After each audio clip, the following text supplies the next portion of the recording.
नमस्कार मित्रों, मैं एसवी भारद्वाज आपका एक बार फिर से अभिनंदन करता हूं। 15 मार्च से 30 अप्रैल ये जो अवधि है 45 दिनों की, यहाँ पर काफ़ी सारे परिवर्तन होंगे। कुछ हो चुके हैं मार्च के महीने में, खासकर बुध शुक्र का परिवर्तन हुआ है। 14 तारीख को सूर्य का परिवर्तन होगा और 15 तारीख को मंगल का परिवर्तन होगा। यहाँ पर नक्षत्रों की भी अगर बात की जाए तो वह भी काफ़ी ज़रूरी लगता है, क्योंकि मंगल नक्षत्र परिवर्तन कर चुके हैं, धनिष्ठा नक्षत्र में आ चुके हैं।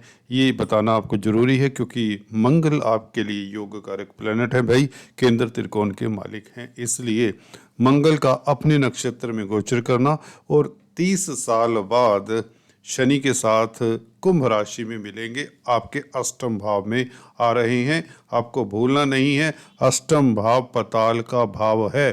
तो बने रहिए दोस्तों।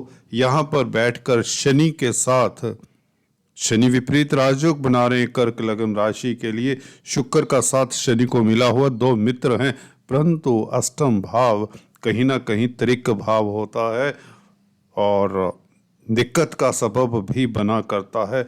ये दिक्कत से हमें कैसे निकलना है, कौन से क्षेत्र से दिक्कत आ सकती है, परंतु यहाँ पर अदृश्य शक्ति की जो बात कर रहा हूं मैं, वो ये है दोस्तों, केतु किस तरह से और गुरु कौन सी उन स्थितियों से हमें उभारने की कोशिश कर रहे हैं, हमें हमारे अंतर मन को किस तरह से आपको इन जटिल परिस्थिति से विजयी करने की कोशिश में, बल्कि विजय बना देंगे।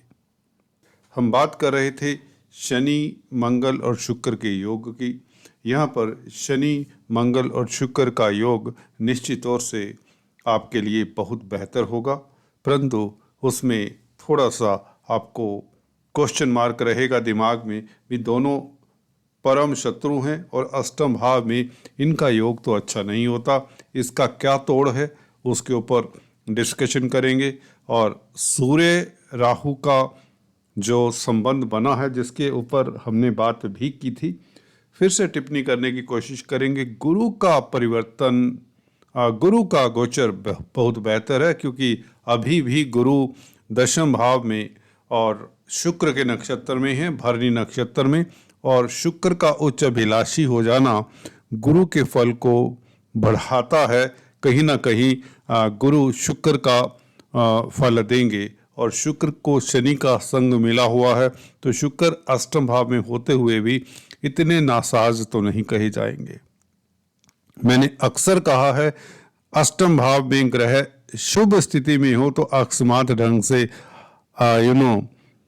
अच्छा फल भी देते हैं, अगर अशुभ स्थिति में हो तो वह बुरा करते हैं।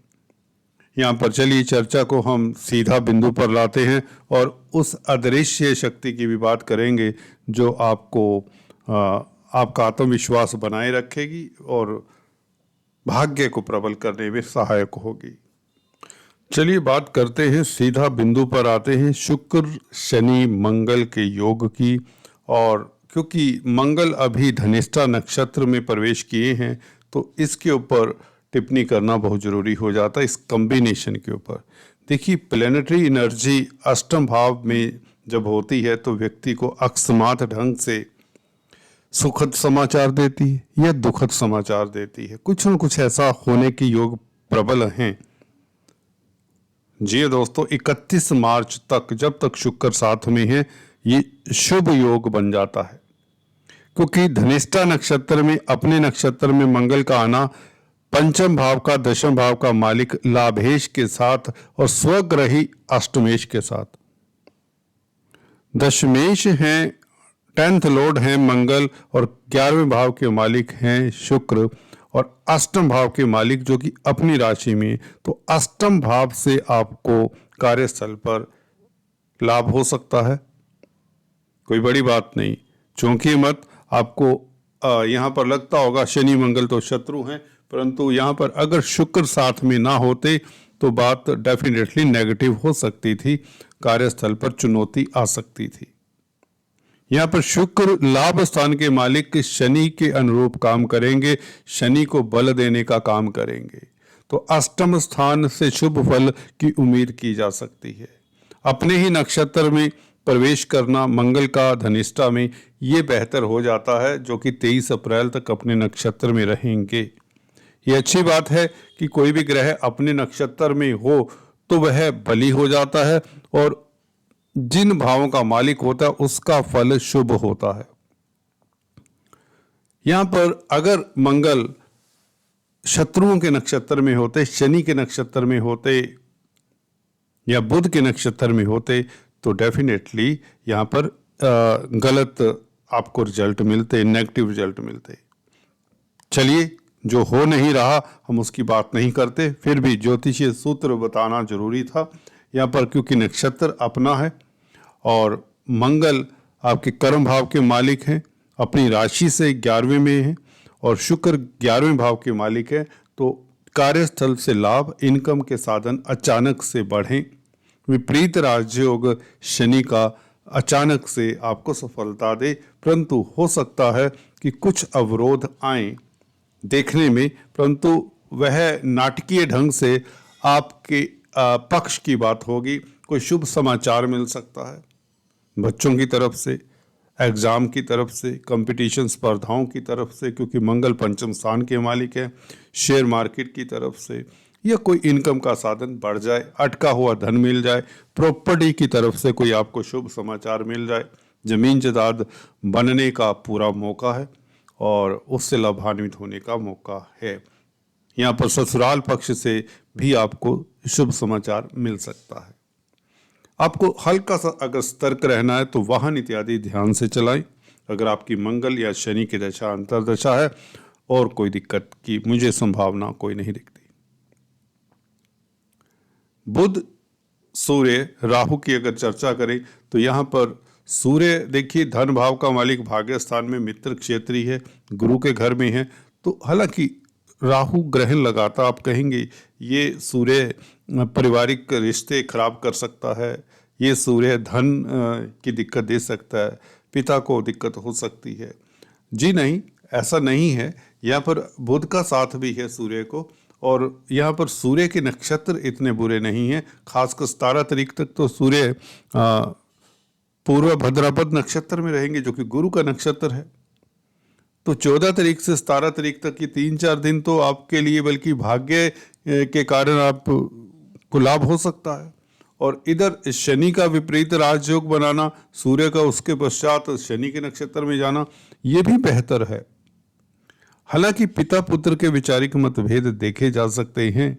सरकारी तंत्र में जो हैं उन्हें थोड़ी देर के लिए 17 तारीख से लेकर 26 तारीख तक सतर्क रहना चाहिए।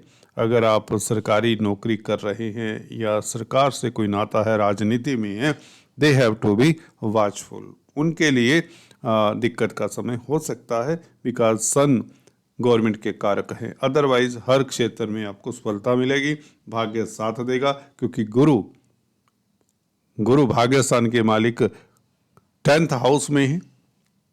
दशम भाव के गुरु काफी अकेले ही काफी होते हैं, लाख दोष दूर करते हैं जब केंद्र में गुरु होते हैं, मैं अक्सर बताता आया हूं। और गुरु शुक्र के नक्षत्र में है, तो यहाँ पर लाभ की स्थितियां गुरु से प्रबल होंगी। और क्योंकि शुक्र उच्च अभिलाषी हो रहे हैं, तो गुरु ने शुक्र का फल पुरजोर देना है, बल्कि कार्यस्थल पर बैठकर गुरु भाग्य के मालिक होकर कार्यस्थल में बैठेंगे, तो भाग्य की शक्ति से आपको कार्यस्थल में कुछ ना कुछ लाभ होगा। आपके कैरियर में, नौकरी में, व्यापार में वृद्धि के योग बनाता है गुरु। शिक्षा जगत में है तो सफलता मिलती है, गुरु शिक्षा के कारक है। और अगर आप काउंसलर कंसल्टेंट है तो यहाँ पर बेहतर स्थिति बनेगी। 30 अप्रैल तक गुरु यहाँ से शिफ्ट होने के बाद बहुत बेहतर हो जाएंगे। 30 अप्रैल से अभी भी बेहतर हैं। बात करते हैं केतु का, जो हमने पीछे चर्चा की थी।